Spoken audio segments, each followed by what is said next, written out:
Despois de 15 días dende que se decretara a prohibición do consumo de auga da traída municipal para consumo humano, por precaución e debido á existencia dun brote de gastroenterite que estaba afectando a parte da poboación, o Concello levanta a restricción. Faino despois de recibir da Consellería de Sanidade os resultados das últimas analíticas realizadas, que indican que a auga xa é apta para o consumo.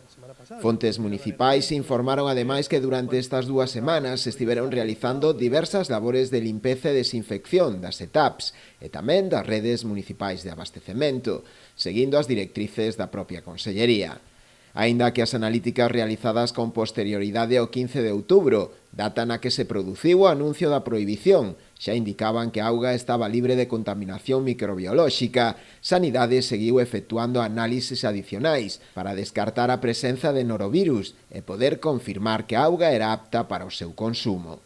O alcalde Manolo González agradeceu o comportamento exemplar dos veciños durante esta situación, así como o traballo desenvolvido tanto polos responsables da Consellería de Sanidade como tamén da Concellería de Obras e Servizos que dirixe Alba Quintela. O rexedor tamén pediu desculpas á veciñanza polos trastornos creados e anunciou que se tomarán medidas para mellorar a xestión da auga e minimizar así a posibilidade de que se poida producir outra situación similar.